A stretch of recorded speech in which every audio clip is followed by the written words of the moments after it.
Eu sei que com 4 anos de idade, eu fugi para ir trabalhar no circo. Já era uma rebeldia. Eu esperei minha mãe tomar banho e fui trabalhar no circo. Como assim? Eu fugi de casa. E aí ficam dizendo que o meu discurso é violento. Mas desde que o mundo é mundo, o humor faz isso. Com a nossa imagem. Eu só tô fazendo o que eu aprendi, só que subvertendo, né? Oi, eu sou a Maria Ribeiro e esse é o videocast Para o Ímpar, onde eu converso sempre com um par de convidados ímpares. E comigo hoje no episódio Deus é Mulher, Rafaela Azevedo e Beth Faria. Rafaela Azevedo é palhaça, atriz, diretora e pesquisadora. Faz sucesso no teatro com King Kong Fran, onde se recusa a ser oprimida, preferindo ser opressora. E é com essa inversão de papéis que Rafaela encontrou a melhor resposta à masculinidade agressiva e virou também o terror dos Red Pills. Beth Faria já foi Irene, Lucinha, Glória e a ousadíssima Tieta do Agreste. Ela também atuou em mais de 30 novelas e 20 filmes e está prestes a estrear 2 séries e 2 longas.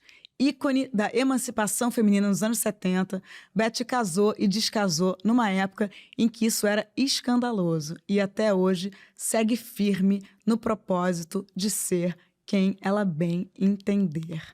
Bem-vindas! Muito obrigada, gente!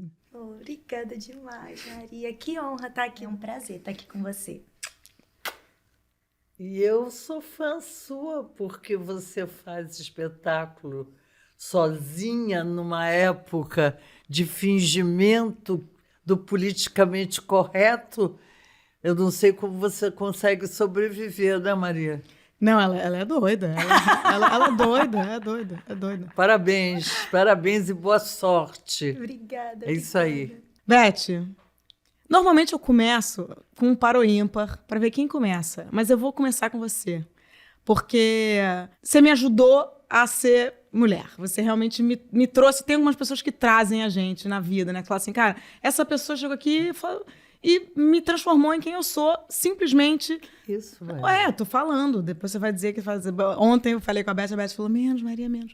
Mas. Que responsabilidade. Eu quero saber o seguinte: você sempre foi uma pessoa à frente do seu tempo? Você sempre foi voluntariosa? Você é filha de pai militar? Ou você teve você em algum momento pensou, falou assim, cara, eu vou ajudar outras mulheres porque eu acho que as mulheres precisam se libertar? Ou simplesmente foi natural? Você era assim, pronto. Nasci rebelde. Eu sempre fui rebelde. Por formação, em casa, contestadora, e me desagradava aquilo que eu vi em volta. Eu sei que com 4 anos de idade, eu fugi para ir trabalhar no circo. Já era uma rebeldia. Eu esperei minha mãe tomar banho e fui trabalhar no circo. Como assim? Eu fugi de casa. Eu morava na Vila Militar de Lorena. Eu esperei minha mãe tomar banho, eu atravessei a estrada, eu pulei a cerca de boi e fui com a minha bonequinha, porque eu queria trabalhar no circo. Maravilhosa.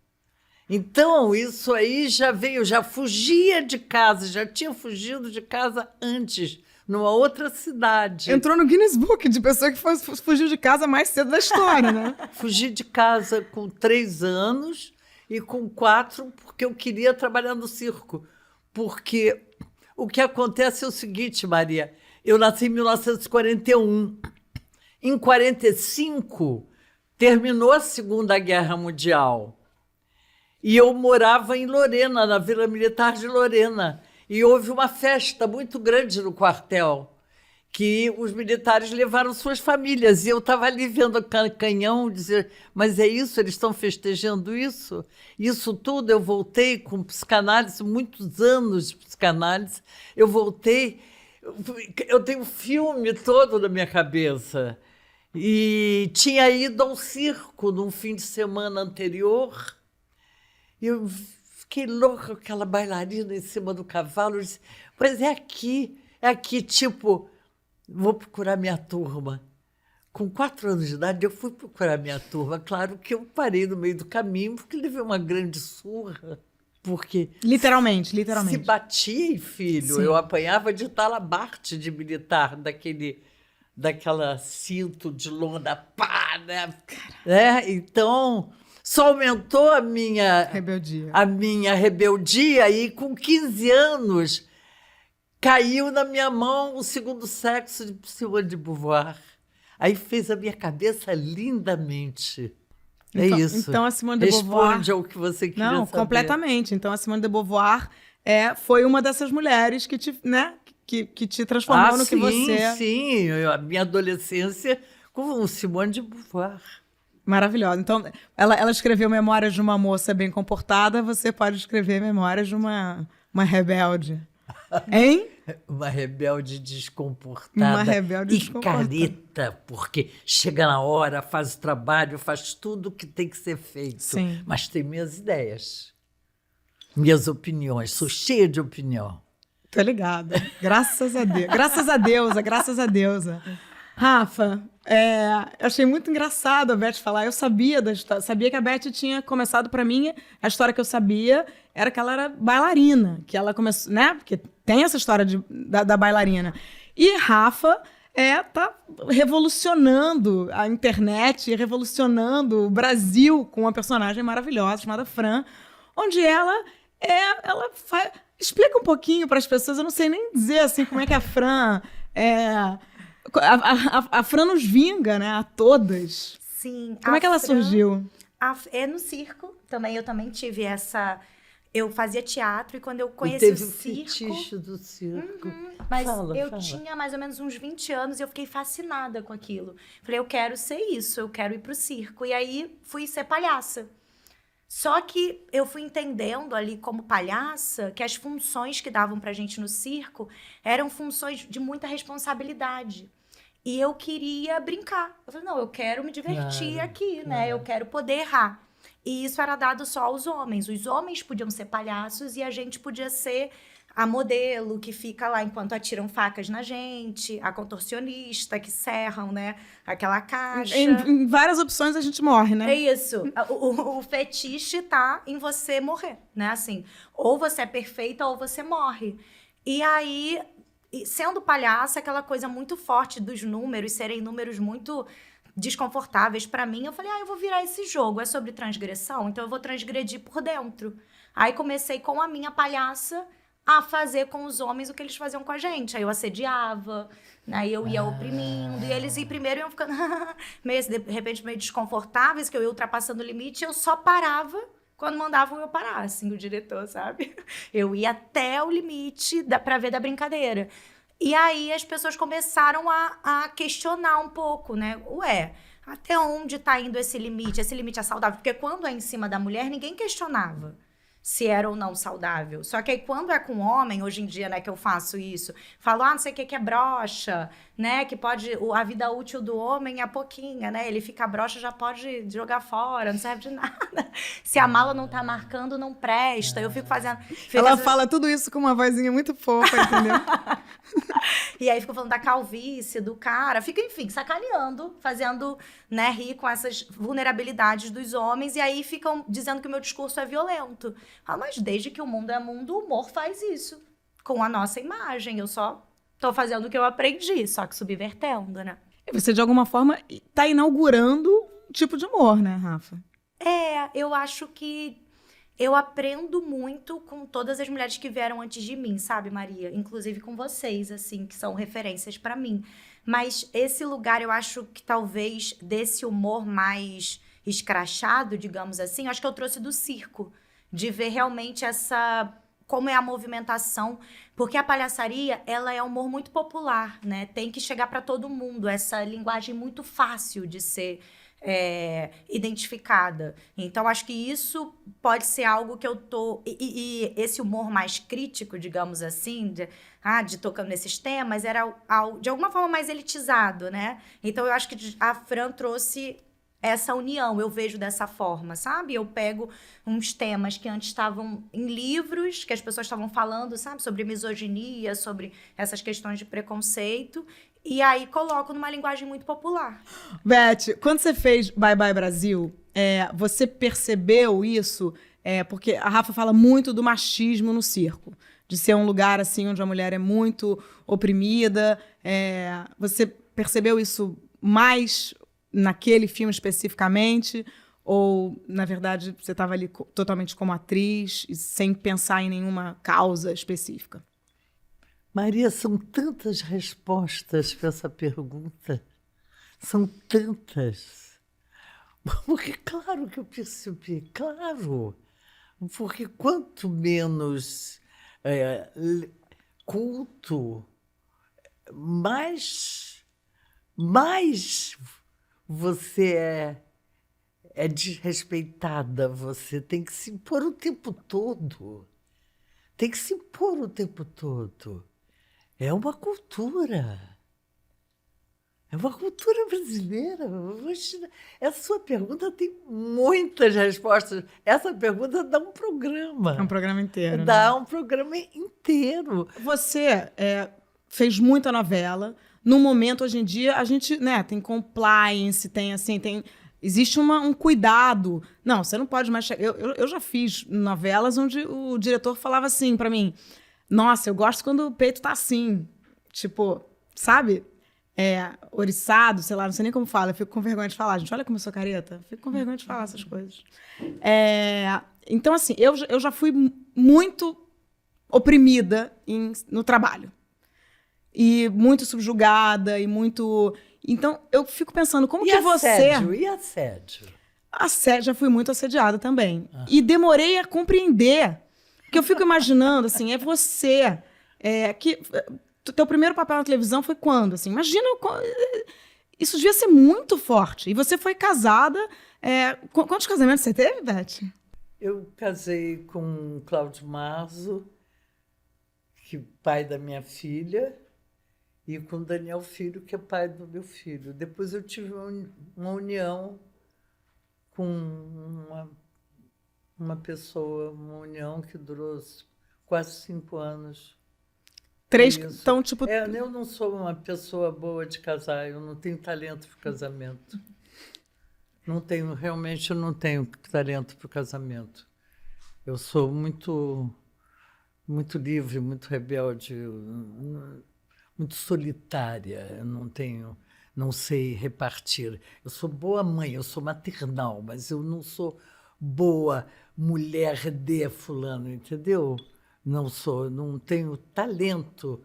Meus casamentos não duraram por falta de talento da minha parte. Não estou discutindo o outro lado. Falta de talento de ser mulher de fulano, entendeu? Sabe? Sim, isso. sim. Mas você estava querendo falar de outra coisa. Eu não sei, mas eu olho para você, não tenho a menor ideia do que eu vou perguntar. Eu vou ficando confusa, vou fazendo várias perguntas em uma. Porque eu levantei o assunto de assédio. Não, você está me deixando... eu levantei o assunto de assédio porque eu acho que tem que falar, porque não é, as pessoas agora processam. E eu sou da geração que era assediada e tinha vergonha de contar. Eu tenho vergonha de contar, até hoje. Tinha vergonha de contar que estava sendo assediada. E você vai aprendendo a se virar e sair da situação. Não, total, Beth. Eu super senti isso no começo da minha carreira, senti muito. Mas eu acho que isso mudou. O que você acha, Rafa? Eu fico pensando, me faz pensar muito nesse lugar que eu acho que durante muito tempo ainda né? O sistema ele é altamente patriarcal para todos nós. Então, eu acho que a gente é inserido e o patriarcado ele é tão bem engendrado que até as brechas, né, fazem, assim, até o que poderia ser subversivo, o patriarcado, né, a gente começa a criar uma subversão, aí o patriarcado vai lá e molda e bota um limite para ele, né? Então, eu fico pensando muito isso sobre nós mulheres de outras gerações, e mulheres que não conseguiram, por exemplo, na época que sofreram um assédio, eu mesma, esse meu espetáculo, King Kong Fran, o estopim dele é de um estupro que eu sofri. Eu sofri quando eu tinha 18 anos. Olha só. Por um médico. Caramba. Nessa época, eu não tive coragem, por exemplo, de denunciar. Porque tinha vergonha. Porque eu fiquei com medo Claro. e porque na delegacia, né? Eu acho que qualquer mulher que já foi a uma delegacia denunciar sabe que é quase como se fosse um segundo trauma, porque o primeiro é ali e o segundo é quando você é questionada que a culpa é sua. Eu demorei muito pra elaborar, sabe, Beth? Assim, agora eu tô com 31, então faz mais ou menos 10 anos Claro. que eu consegui elaborar e pensar assim, eu não posso me envergonhar por essa violência. Claro. Quem tem que se envergonhar é quem fez Quem a violência fez. contra mim. Quem fez? E aí, como eu sou artista, eu consegui fazer isso num espetáculo. Mas eu fico pensando, quem não tem esse recurso simbólico, muitas vezes é isso, é tentar colocar ali a boca no trombone anos depois que entendeu a violência que sofreu, porque eu acho assim, o sistema, o que ele faz com a gente é colocar como se a gente fosse culpada de tudo. Né? Até quando colocam a gente num lugar de poder, digamos assim, ainda é o lugar da grande mãe, ainda é a toda, verdade. né? E É ainda verdade. tem muita, assim, a grande mãe tem muita responsabilidade. Sim, opa. Né? Então, assim, você ser humano, tudo nos desumaniza. Ou é o objeto sexual, que pode ser violentado, ou é a grande mãe, né? Que assim, não é sobre violência, mas é sobrecarga. Uhum. Então, assim, você ser humana, você ter ali os seus direitos normais, não existe. Eu acho, assim, ainda na nossa sociedade. Assim, existe exceção, né? Com algumas Por isso, mulheres. desculpe interromper, só uma coisinha. Por isso que tem que ter uma postura ética. Exatamente. Eu acho que essa é a importância da gente ter mais mulheres em posições de poder, né? Pra gente justamente mudar essa ética, né? A falta de ética, eu vejo que vem muito, na verdade, de quem tem o poder. Por exemplo, né, esses homens que assediam num cargo de chefia ou num cargo de direção. É uma tremenda falta de ética, sabe? Então, de alguma forma, o que eu acho que precisa mudar é cada vez mais as mulheres ocuparem esses lugares, sabe? Porque o poder ali... Equilíbrio de poder. né? equilíbrio de poder, porque quando a gente... É isso que Maria até falou, né? Ela estava ali como atriz, um diretor diz que está apaixonado por ela. Isso é completamente antiético. Como é que você acha que a gente pode mudar isso, Rafa? Hoje em dia, eu fico vendo que isso pode ser modificado se a gente tem... Eu acho mesmo, assim, que os homens, eles precisam passar por um estudo sobre gênero. Um letramento, Um né? letramento, para eles... Porque, assim, eu acho que o privilégio cega a gente. E aí eu digo isso de um lugar de ser privilegiada como uma mulher branca, que é totalmente diferente de uma mulher preta. E, então, desse meu privilégio, eu preciso estudar, né? Eu preciso ter um letramento racial, porque o privilégio tá comigo. É algo que, né, eu nasci com isso, então eu preciso não oprimir essas pessoas. É uma responsabilidade minha, porque esse espaço, digamos assim, tá tomado por nós, né? E aí, isso passando para a questão de gênero, esses homens, eles, se a gente for ver, né, na política, no Congresso, em todos os lugares, são tomados pelos homens. Quem decide pelos nossos corpos são homens. A gente precisa tirar eles desse lugar. Eu tenho até um roteiro que está engavetado, assim, mas eu tenho muita, muita vontade de fazer, que é um golpe, né? É um golpe de... como se fosse um golpe bilionário, sabe? Que a gente conseguisse tirar todos os bilionários do poder e fizesse uma grande revolução a partir daí. Porque toda vez que a gente pensa... Vou te chamar de comunista. Ai, que... Mas pensar que quando a gente vai mexendo aqui, mas tem pessoas muito poderosas e que são, né, geralmente homens que estão lá em cima, que importa para eles manter o sistema como tá. Mas eu acho que para toda a população, não. Eu acho que a gente precisa realmente de modificar na raiz, sabe? Beth, como você estava falando dessa coisa do radicalismo, eu acho importante mesmo. E vocês duas já estão conseguindo ver essa mudança nas gerações mais novas? Eu acho que a minha geração e essa geração que tá vindo, eu tenho uma filhada de 8 anos que ela é brabíssima, sabe? O avô tentou abraçar ela e ela não queria. Aí ele meio que ameaçou, falando, ou você me abraça ou não vai ter sorvete. Aí a minha mãe interviu e fez, você não vai fazer isso com ela. E ela fez assim pra ele, sabe? Maravilhoso. Tipo, deu isso aqui. E aí falou, mas que falta de respeito. Aí a minha irmã colocou, não, falta de respeito é você ameaçar uma criança, porque ela não precisa te dar um abraço. E assim, ela como, né, crescendo como uma mulher na sociedade, ela precisa entender que ela não tem que fazer o que ela não o que ela deseja. fez foi muito bom. Foi muito bom. O que ela fez foi muito bom. Ela disse não. Dizer não. Ela disse não. E eu acho E ó, ela fez Total, muito bom. total, sabe? total. Então, eu tenho muita fé também. Eu acho que de alguma forma, essa geração... Geração perfeita, porque teve a reação na hora. Sim. Uma sim. maravilha isso. E esse lugar, esse paradigma na cabeça que já vai mudando, sabe? Não é uma responsabilidade nossa nesse sentido. É uma responsabilidade dos homens não fazerem isso. E eu acho que a gente precisa tratar a coisa num campo muito racional do tipo, você não tem como se fosse a capacidade de exercer esse cargo. Porque você não tem letramento de gênero, por exemplo, né? Falando isso para um homem. Ou de raça. Então, você não pode ter um cargo de tanta importância. Você falou que a sua sobrinha, né, se posicionou ali e vocês duas são mulheres muito combativas. Eu não, que eu sou muito fofa. Mas vocês duas são muito combativas. Eu queria saber, você já foi cancelada? Eu fui cancelada. Nos anos 70, eu fui cancelada por uma turma importantíssima para mim, de homens inteligentes, bacanas, porque eu fui defender a minha amiga que estava sendo desrespeitada, corneada na cara de todo mundo. Eu não resisti. Hoje eu não faria isso, mas eu contei para ela, entendeu? Aí eu fui cancelada por aquela turma por muitos anos. Que loucura, né? Tem uma filosofia espiritualista que diz, deixa aí. É porque não é pro seu bem. Deixa aí. Só contei para firula, cereja do bolo. Rafa, você tem medo de hater? Porque eu sei que você já foi ameaçada, você teve a sua conta derrubada. Eu tô agora... Como é a sua experiência?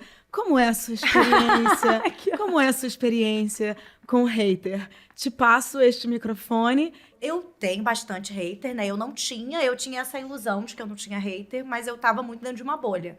Aí a primeira vez que furou, vieram muitos, assim. Eu confesso que eu não esperava que eu não tivesse, porque eu tô mexendo com uma galera, eu tô mexendo com quem tá muito no poder e que não quer ter os privilégios questionados de alguma forma, né? Rafa, sua conta foi recentemente derrubada.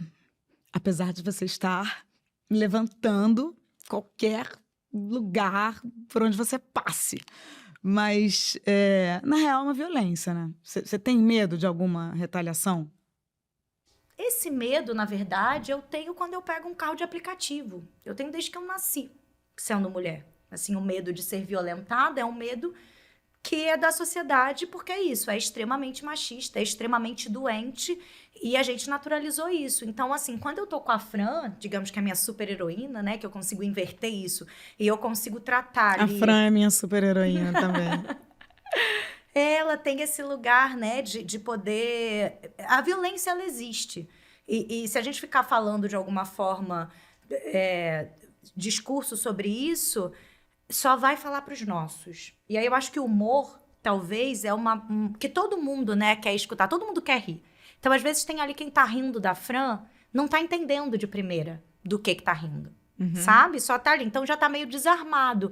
Quando vê, tá ouvindo quem precisa ouvir aquilo. Os homens que precisam ouvir aquilo, as mulheres que ainda estão num lugar muito introjetado do machismo, do patriarcado em si. Então, eu gosto de mexer nesse lugar do riso, sabe? Que eu acho que ele vai quebrando essas barreiras. E é impossível ser unanimidade. Eu acho que eu não serei mesmo. Não, nunca vai ser, porque rebelde não é o mesmo. Nunca vai ser namoradinha do Brasil. Amém. Nunca vai ser. De jeito nenhum. Falou a mulher que recusou a porcina. Mas vai ter sabedoria de saber o que planta e aonde. Para você poder voltar a ter teu Instagram. Sim. Como entendeu? é que foi a história da tua conta ter sido derrubada? Pô, Foi mas por é conta? muito engraçado. Conta, conta. Se a diretora deixar aparecer no programa. Eu não vi o vídeo que maravilha. eu não vi o vídeo que derrubou É sua muito conta. engraçado. Conta esse É babado. aquele trecho incrível. no espetáculo, um trecho do espetáculo. Se você tá de Fran Tô no de vídeo. Fran. Tô de Fran com toda a roupa do King Kong Fran. E com. Você não pode fazer pra gente com o microfone olhando pra câmera? Ai, mas é porque é um falo de verdade, sabe? Ah, entendi. Esse daí Entendeu? tá muito Tá muito pequeno. Não tem que estar com o número completo. Tem que estar É com. um grandão. Tá sabe? bom, tá bom. Mas tá bom. eu brinco de dizer, eu testo, né? Eu faço teste, som com um consolo enorme. E aí eu falo que aquilo dali é um amplificador natural, que basta você ter um desse que todo mundo te ouve. Mesmo, às vezes, você não sabendo o que vai falar, você falando um monte de besteira, e tá todo mundo ali batendo palma pra você. Enquanto quem não tem E porque não é o falo, né? Porque o falo é psíquico, mas quem não tem um pau, né? As pessoas confundem, acham que quem tem pau é sobre falo, e a gente sabe que não é. Mas, então eu botei isso, enfim, é uma brincadeira, é uma coisa de plástico. No Instagram começou muita denúncia, viralizou, tava quase 1 milhão. Mas de se tivesse views. entrado no meu Instagram, eu teria escrito: Freud tinha razão. Mulher tem inveja. Talvez eu tenha inveja do poder, né? Do falo em si. Eu também tenho inveja do Eu teria poder. botado, não é que você não entrou no meu Instagram, mas eu vi numa outra coisa de alguém, da internet, do Twitter, alguma coisa passou e eu vi, eu digo, opa! Opa.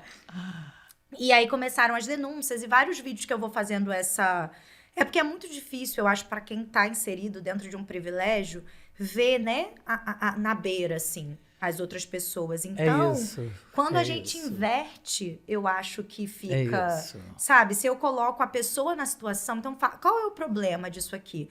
Tem uma opressão acontecendo, eu já tô exausta de falar sobre isso, eu vou fazer o contrário. Claro, no campo simbólico, porque não me interessa oprimir ninguém. Rafa acabou de entrar para o Porta dos Fundos. Tipo, o céu é o limite. E eu quero saber uma coisa. Você tá indo de Rafa? Você tá indo só de Fran? Você tá, assim, se sente, às vezes, um pouco tipo... Ai, meu Deus, não quero ficar refém dessa personagem. Sou atriz, quero fazer outras coisas. Ou você falou, não, isso aqui é meu personagem da vida e tudo bem. Eu tô indo no meio de tudo, assim, o Porta... Tô indo no meio de tudo. De Aqui a gente tá assim, no meio de tudo. Rafa, Fran, tudo e outras coisas que surgirem. O Porta, eu sou fã há muito tempo já, de todos eles, assim. E quando eu recebi o convite, a gente começou meio que a namorar primeiro, sabe? Eu fazia umas coisinhas lá e conhecendo aos poucos e tal, até realmente... Ah, não, agora estamos juntos. E uma coisa muito interessante que aconteceu... eu acho que é a forma com que eles me receberam, não só para que eu pertença, sabe, ao que eles já fazem, mas ali no âmbito de produtora do Porta, eu consiga também produzir coisas autorais, sabe? Então a gente está assim numa parceria bem interessante e estamos montando ainda, tá bem no inicinho, mas para além dos vídeos que já estão rolando das esquetes, eu também estou produzindo mais coisas como Fran e de outras formas também, porque eu adoro escrever, adoro fazer... Eu adoro bastidor também. Não, e você é autora, né? Você é autora. O programa chama Par ou Ímpar, e eu sempre pergunto dos pares. Você teve um par muito bonito, assim, uma coisa profissional com o Carlão Reichenbach, né? Vocês fizeram alguns filmes. Iam fazer outro. Ah, é? Como é que foi essa parceria, Beth? Pra gente falar assim, porque tem uns boys legais, né? Tua peça foi dirigida pelo Pedro Brício, Sim. boy excelente, que eu já peguei. Conta um pouquinho do Carlão, Beth. Carlão é uma figura, uma pessoa grandão, falando assim, de um respeito, de uma consideração, Eu ficava completamente à vontade de dizer qualquer barbaridade na frente dele, que ele ficava ali de meu melhor amigo, e um respeito, uma consideração, um homem bom, um homem direito, sabe? Que bom que existe. Eles gente existem. assim. Existem. Eles existem. Eles existem. Muitos, muito bons e muito direitos. E outros diretores que eu trabalhei também, não posso falar só do Carlão. Trabalhei com muitos diretores ótimos. Cacá como Diegues. Cacá Diegues, meu amigo até hoje. Maravilhoso. Muito querido. E tenho até medo de esquecer os outros, né? Oswaldo Caldeira, Luiz Farias. Eu trabalhei com muitos diretores maravilhosos do cinema e na televisão, pessoas queridas, pessoas com muito respeito e pessoas muito boas, que eu fiz bons trabalhos. Falecido Roberto Talma, meu amigo querido, Paulo Biratã na televisão, Ricardo Odton, sempre com muita consideração por mim, muito respeito pelo meu trabalho. Eu trabalhei com muita gente boa. E mulheres, com Beth? muitos homens E bons. mulheres? E mulheres? Tem alguma parceria? Dirigindo? É. Trabalhei com Denise Sarraceni. Laís Bodansky. Ah, Laís. Laís foi uma beleza, eu adorei. Ela é um encantamento. E você, Rafa? Olha, eu tenho muitas mulheres, assim. Tem uma mulher que eu amo muito, que é a Carla Conká, que é a fundadora. Ela é uma palhaça, é fundadora das Marias da Graça, que é o primeiro grupo de mulheres palhaças aqui do Brasil. Ela é uma grande mestra e referência, assim, para mim, porque quando eu comecei na palhaçaria, esse lugar muito dominado, como todas as áreas, Sim. né, por diretores, quando eu encontrei ela, eu fiquei, ai, que legal, eu posso ser uma diretora. Sim. Ela me inspirou muito para isso, assim. No King Kong Fran, quando eu chamei Natasha Falcão, que é uma das minhas grandes amigas, também dirigiu meu primeiro espetáculo, ela que me veste sempre, ela é tudo para mim, uma cantora incrível. E quando eu chamei o Pedro Brisso para King Kong Fran, pra gente fazer a parceria, como eu queria fazer... Você não achou que a minha fala foi um pouco Fran? Você já pegou o Pedro? É. Foi uma sim. homenagem, você percebeu? Eu amei. Eu vi que eu precisava muito, em sala, estar com o meu público-alvo, sabe? Então, foi uma troca muito interessante, porque ele Que era um diretor homem, né? Assim.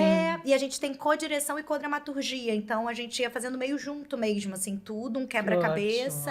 Ótimo. Foi bem legal, e Tami Pané, que foi assistente nossa de direção e dramaturgia, uma atriz brilhante.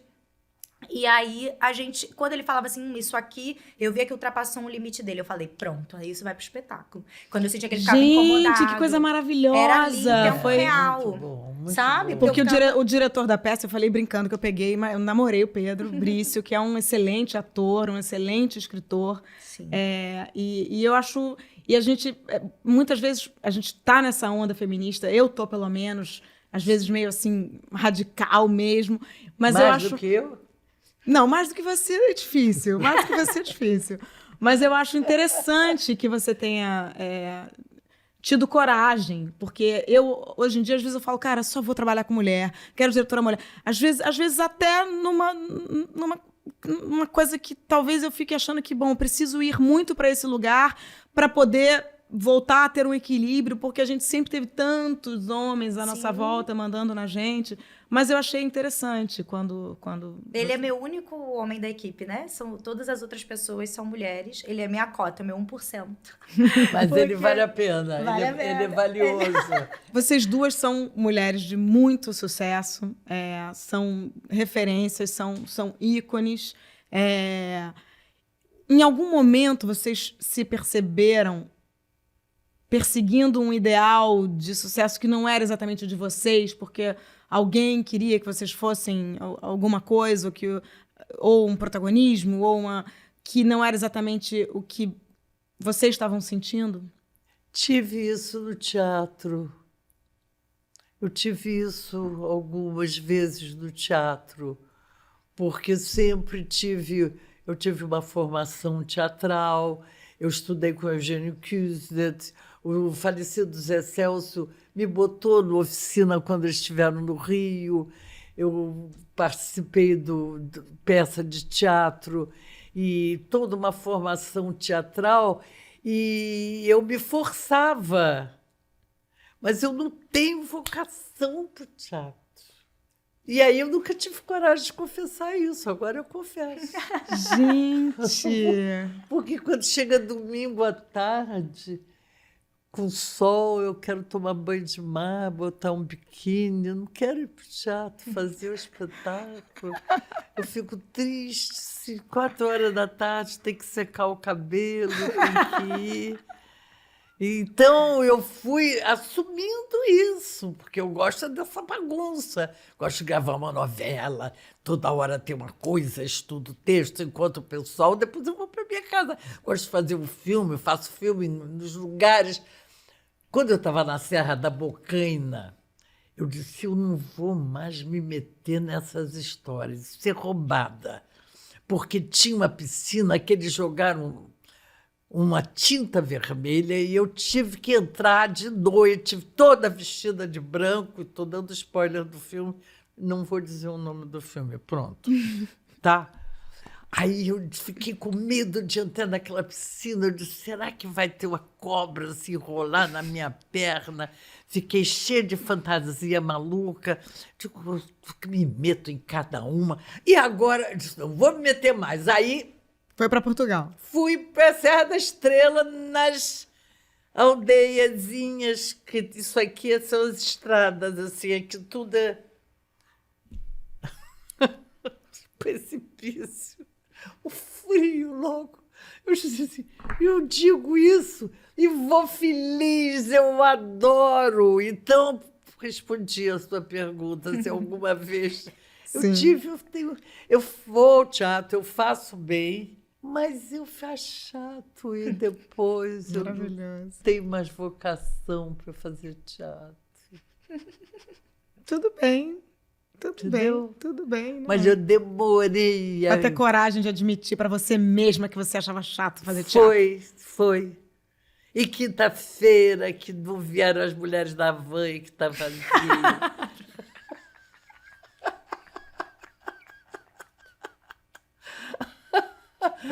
Você adorou as mulheres da van. As mulheres da van, elas são a alegria do teatro. Que elas vêm todas animadinhas, elas tomam algum drink, alguma coisa antes de ver. É um público maravilhoso. Quando não tem mulher da van no teatro, numa quinta-feira chuvosa. Oh, gente, como é difícil. Às vezes tem homem da van também, né? Ou só tem mulher na van? Porque tem no teatro, gente, no teatro tem o seguinte, tem uma galera que vai, uma parte do público, uma boa parte do público de muitas peças que se organiza em vans e vai para o teatro. É uma alegria. E é uma alegria. São pessoas que realmente... um beijo pro pessoal das vans que vai ao teatro. Me lembrou uma personagem. E a última peça de teatro que eu fiz, que eu não vou falar, que eu fiz para ajudar um amigo. E ele não botou as mulheres da van. Entendi. Eu ficava triste, porque ela me dava tanta alegria. Ai, Vetiaria, adorei você, eu sou tua fã. Aquilo fazia carinho no coração. Dava um carinhozinho no coração, aquela quinta-feira chorosa.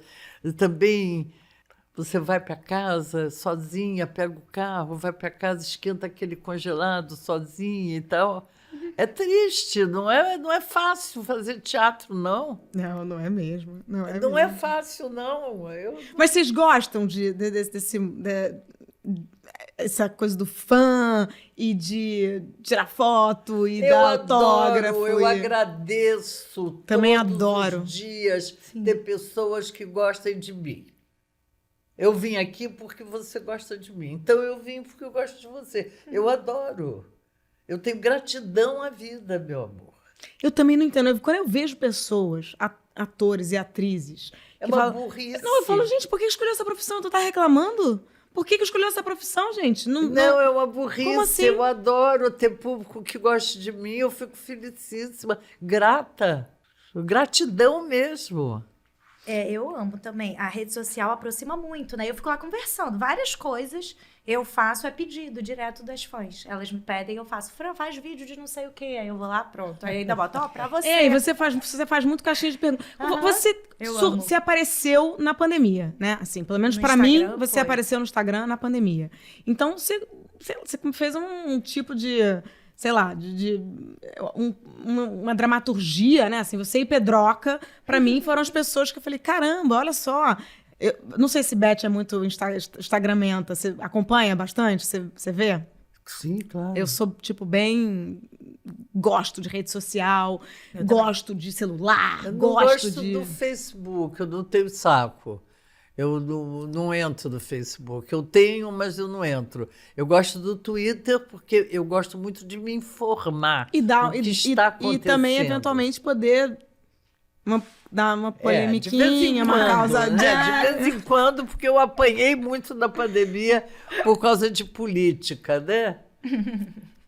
Rafa, me diz uma coisa. Você fala coisas na tua peça e no teu Instagram que chocam muita gente, né? Mesmo através do humor, né? Como a Beth falou, a gente tem aí, né? O Brasil é um país conservador, católico, e às vezes você choca pessoas que se acham super moderninhas, tipo eu.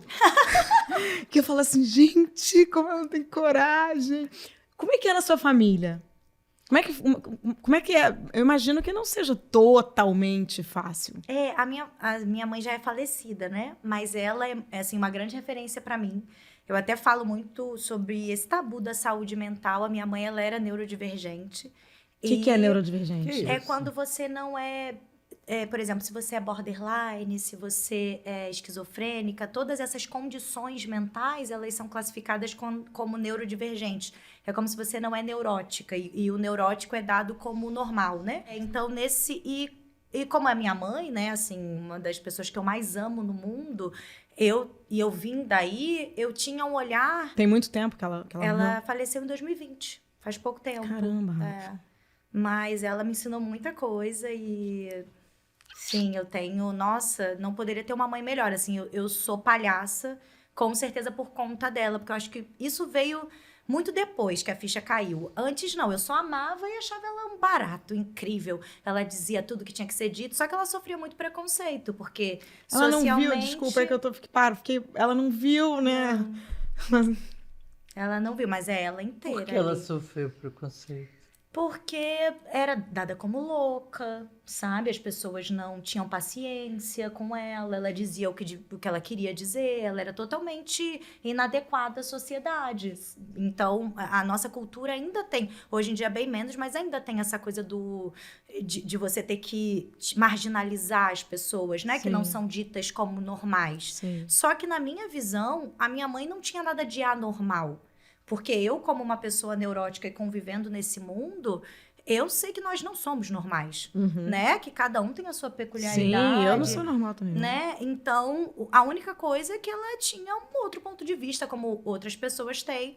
E a palhaçaria, ela é colocar o que é inadequado no centro, né? Para ser olhado. Então, de uma forma inconsciente, eu fui ser palhaça por conta disso.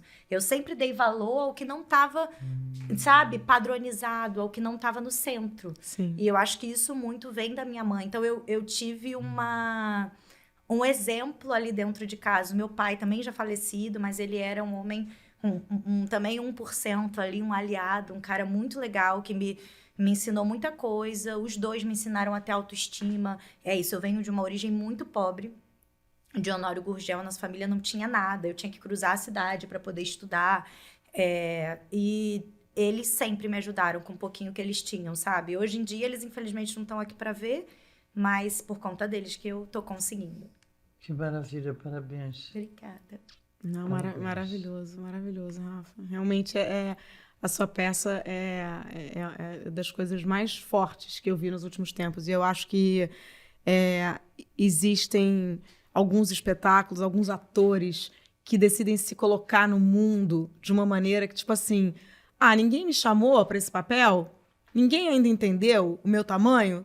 Tô aqui avisando quem eu sou, tô aqui dizendo, né? Assim, eu acho que Paulo Gustavo, Mônica Martelli, pessoas que se produziram, né? Assim, que é incrível, porque são pessoas que tomaram muitos não. Você tomou muitos não, Rafa? Muitos, muitos. E o meu maior medo, na real, era eu ser colocada num lugar que eu não queria. Sabe essa coisa de perfil, de elenco, sabe? De ter, de alguma forma, meu corpo sexualizado, ou de servir a uma voz que eu não queria servir.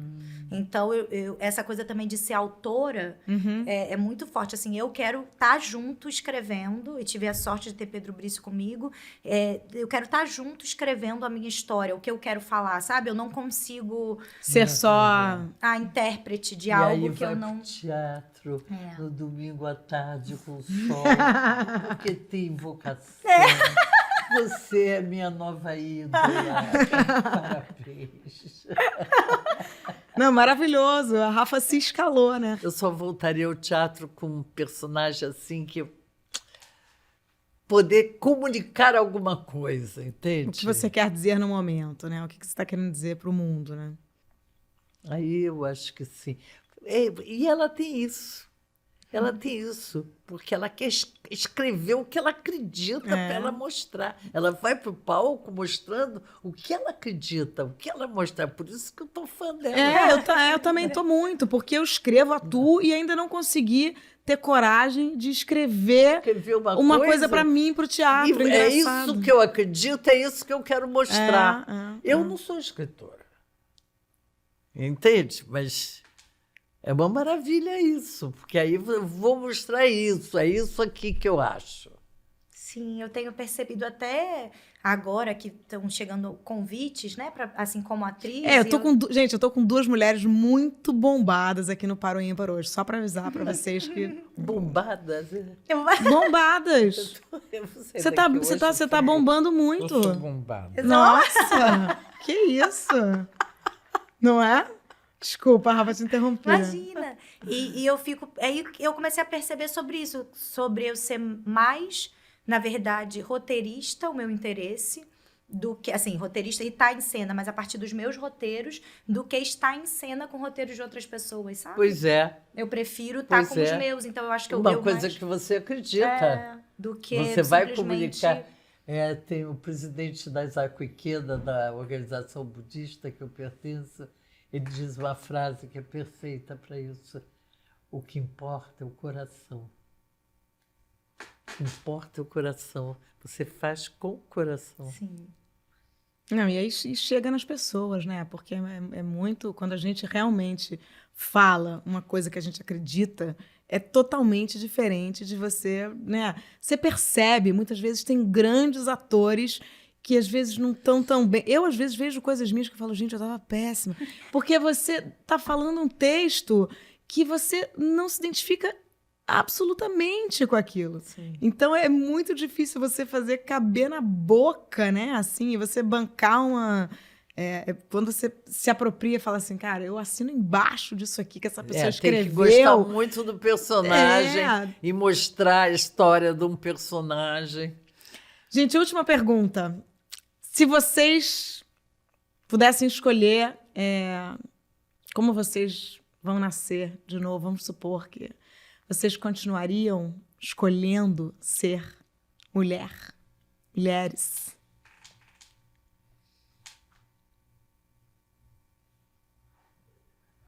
Não sei responder.